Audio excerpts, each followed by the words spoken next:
말씀을 보시겠습니다. 하나님의 말씀은 디모데전서 6장 11절부터 12절 두 절 말씀을 함께 봉독하시겠습니다. 342페이지 제가 봉독해 드리겠습니다. 오직 너 하나님의 사람아, 이것들을 피하고 의와 경건과 믿음과 사랑과 인내와 온유를 따르며 믿음의 선한 싸움을 싸우라. 영생을 취하라. 이를 위하여 내가 부르심을 받았고 많은 증인 앞에서 선한 증언을 하였도다. 아멘. 12절 말씀까지 봉독하였습니다. 오늘은 새해 첫 주일을 맞이해서 영적 싸움이라는 그런 제목으로 말씀을 드리도록 하겠습니다. 새해를 맞이하여 우리는 마음을 다부지게 먹고 강하게 해야 하는 것입니다. 의심을 한다든가 절망을 한다면 한 해를 승리하며 살 수가 없습니다. 마치 올림픽 경기장에서 금메달을 목표로 뛰어가는 선수처럼 마음을 강하게 하고 열심히 살겠다는 각오를 해야 하는 것입니다. 프랑스의 작가 빅토르 위고는 인간은 일생을 두고 세 가지 싸움을 싸우면서 살아간다라고 했습니다. 첫 번째는 자연과의 싸움입니다. 인간은 자연을 정복하고 개발하고 다스리고 활용해서 물질 문명을 이루게 나가는 것입니다. 두 번째는 이웃과의 싸움입니다. 작게는 동료 간의 경쟁에서, 크게는 민족과 민족, 나라와 나라, 지역과 지역 간의 전쟁입니다. 생존 경쟁에서 지지 않기 위해서는 싸움하는 태세로 살아야 하는 것입니다. 인간은 이와 같이 경쟁의식을 가져야 되는 것입니다. 세 번째는 자신과의 싸움입니다. 자기 자신과의 싸움에서 이기지 못하면 대외적인 관계에서도 이길 수 없습니다. 그러므로 고민과 갈등과 고뇌, 여러 가지 어려움과 염려, 절망과 포기하고 싶은 생각이 들더라도 자기 자신과의 싸움에서 이겨야 하는 것입니다. 그런데 왜 많은 사람들이 싸움에서 집니까?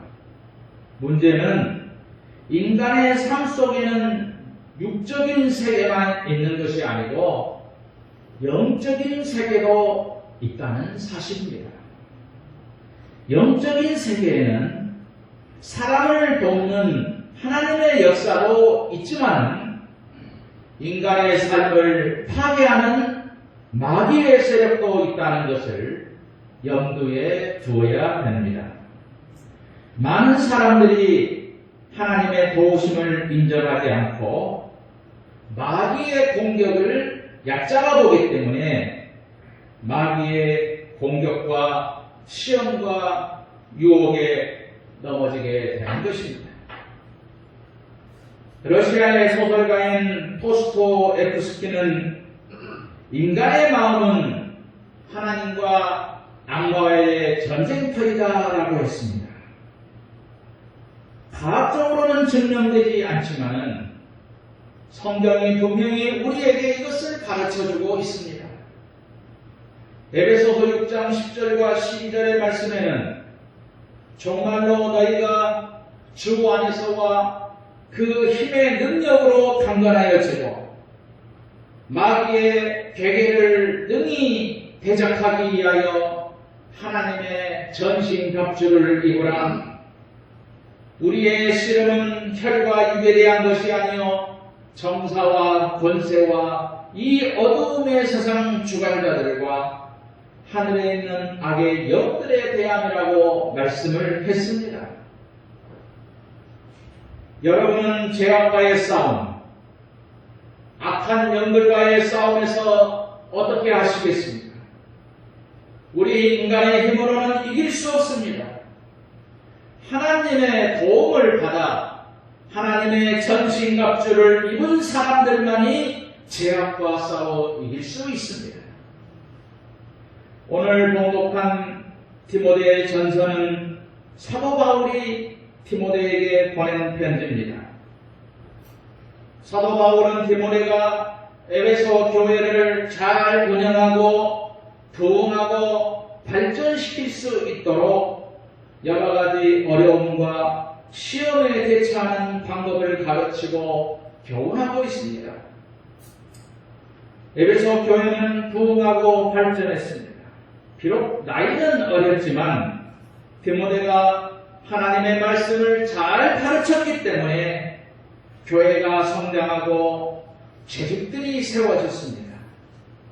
그러나 율법주의자, 영지주의자, 금욕주의자, 쾌락주의자, 극단으로 치우친 사람들이 교회 안에 들어오게 되면서 갈등과 분쟁이 생기게 되었던 것입니다. 그 소식을 들은 사도 바울이 사탄과의 싸움에서 져서는 안 된다. 이 싸움은 선한 싸움이다. 선한 싸움을 싸워서 반드시 이겨야 된다. 하나님과 함께 마귀의 싸움에서 이겨라라고 디모데를 훈계하고 있는 것입니다. 그러면 우리가 싸우는 이 선한 싸움, 영적 싸움은 어떤 싸움이냐? 첫째로 의와 경건의 싸움입니다. 하나님께 속한 사람들, 하나님과 함께하는 사람들은 의와 경건의 싸움을 싸워야 합니다. 하나님의 사람은 헬라어로 그 뜻을 분석해 보면 하나님께 속한 사람, 하나님과 함께하는 사람들입니다. 다시 말해서 구약시대의 모세나 선지자들이나 사무엘 선지자나 다윗 왕이나 하나님께서 쓰신 귀한 종들, 엘리야 선지자, 엘리사 선지자처럼 하나님께 소명받은 사람들을 하나님의 사람이라고 불렀습니다. 신약시대에 와서는 모든 성도들 구원받고 하나님 앞에 전도와 봉사와 충성과 헌신하는 신자들을 하나님의 사람이라고 불렀습니다. 그러므로 여러분은 세상에 속한 사람이 아니고 하나님께 속한 사람들입니다. 하나님이 함께 하심을 믿어야 되는 것입니다. 의롭다는 것은 바른 것을 말합니다. 경건하다는 것은 죄악에서 떨어져 거룩하고 성결한 것을 말합니다. 그러므로 하나님과 함께함으로 의와 경건을 따라 불의와 죄악과 쌓여서 이겨야 될 것입니다. 디모데전서 4장 7절 말씀에 망령되고 허탄한 신화를 버리고 오직 경건에 이르기를 연습하라 라고 말씀을 했습니다. 의롭게 사는 것, 경건하게 사는 것을 연습하고 노력하라는 것입니다. 어떻게 하면 내가 의롭고 경건하게 살 것인가, 죄악과 멀리 떨어져 살 것인가 하는 것을 마음 먹고 노력하라는 말씀입니다. 마음에 우리는 기도를 통해서 그리고 하나님의 말씀을 통해서 마음의 결단을 통해서 의롭게 살아갈 수가 있습니다. 어거스틴은 바르게 살겠다고 생각할 때 우리는 하나님 안에 있고 또 바르게 살 때 하나님은 우리 안에 있다라고 말씀을 했습니다. 두 번째는 믿음의 싸움에서 이겨야 됩니다. 믿음이라고 하는 것은 불신과 의심에서 떠나는 것입니다. 하나님의 말씀을 믿습니다. 듣고 이해하고 순종합니다. 하나님을 의지합니다. 하나님의 능력을 인정하고 기적을 체험합니다. 하나님의 도우심을 받습니다. 하나님 앞에 기도해서 응답받고 더 신실하고 변함없는 믿음을 가져야 되는 것입니다. 하늘을 바라보고 우리는 믿음을 놓쳐서는 안 되는 것입니다. 베드로전서 5장 8절과 9절에 근신하고 깨어있어라. 너희 대적 마귀가 우는 사자와 같이 두루 삼키며 삼킬 차를 찾는다고 말씀을 했습니다. 마귀는 우리에게 와서 의심을 주고 믿지 못하게 합니다. 이 생각, 저 생각, 잡생각을 주어서 자꾸 의심하게 만듭니다. 그러므로 우리는 항상 믿음을 굳게 해서 이 마귀를 쫓아내고 믿음에서 떠나서는 안 되는 것입니다. 믿음은 우리를 강하게 하지만 의심이 들기 시작하면 그때부터 우리는 힘을 잃어버리고 비틀비틀 쓰러지게 되는 것입니다. 스페인 속담에 이런 말이 있습니다. 돈을 잃어버린 자는 큰 것을 잃은 것이다. 친구를 잃어버린 자는 더 큰 것을 잃은 자이고, 그러나 신앙을 잃어버린 자는 모든 것을 잃은 자이다 라고 말씀을 했습니다. 한평생 노력하고 모았던 돈을 잃어버리면 물론 쉽지는 않지만 다시 모을 수도 있습니다. 또한 친구를 잃어버린다면 그 친구가 돌아올 때까지는 많은 시간이 걸리겠지만 언젠가 돌아올 수도 있습니다. 그러나 믿음을 잃어버리게 되면 모든 것을 잃게 되는 것입니다. 절망 속에서는 삶을 지탱할 수가 없습니다. 비록 돈을 잃어버렸다 할지라도, 가까운 친구가 떠났다 할지라도 믿음을 잃어버려서는 안 되는 것입니다. 잃어버린 믿음이 있으면 하나님께 기도해서 우리는 다시 찾아야 되는 것입니다. 우리나라 방송에 일기예보가 많이 나옵니다. 그런데 당신은 일기예보를 믿습니까? 라는 질문을 할 때에 40%가 믿는다, 60%는 안 믿는다, 이렇게 대답을 했습니다. 우리나라는 일기예보를 10사람 중에 6사람은 믿지 않는 것입니다. 한국은 불신 시대에 살고 있습니다. 누구를 믿고 살 것인가? 누가 나에게 믿음을 줄 것인가 하면서도 자기도 자기 자신을 못 믿는 경우가 얼마나 많습니까? 세 번째는 우리는 사랑의 싸움에서 이겨야 됩니다. 이 세상에서 가장 중요한 것이 무엇이냐 물은다면 많은 사람은 사랑이라고 합니다. 그 중에 아가페 사랑, 하나님의 사랑이지요. 무조건적이고 희생적이고 헌신적인 사랑, 이것이 바로 하나님의 사랑입니다. 하나님은 우리에게 사랑을 베풀어 주십니다. 그러므로 그 사랑을 깨달아서 우리도 아가페 사랑을 실천하도록 노력해야 됩니다. 마태복음 22장 한 율법사가 예수님을 시험하여 물었습니다. 선생님, 율법 중에서 어느 계명이 큽니까? 예수께서 첫째, 마음을 다하고 목숨을 다하고 뜻을 다하여 주 너의 하나님을 사랑하고, 둘째, 내 이웃을 내 몸과 같이 사랑하라. 계명 중에서 가장 큰 계명은 사랑의 계명인데, 사랑에 대한 계명을 모르고 사는 사람이 많이 있습니다. 사랑이 중요한 것입니다. 예수님은 하나님을 먼저 사랑하고 그 다음에 이웃을 사랑하라고 가르쳐 주셨습니다. 독일의 종교 개혁자 마틴 루터가 사랑이 없는 인생은 죽은 것과 같다고 했습니다.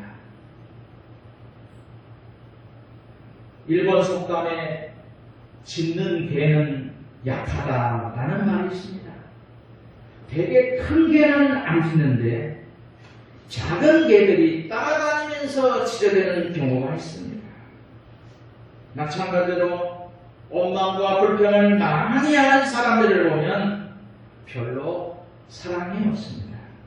그러나 진정으로 사랑이 있는 사람들은 그렇게 말이 많지 않습니다.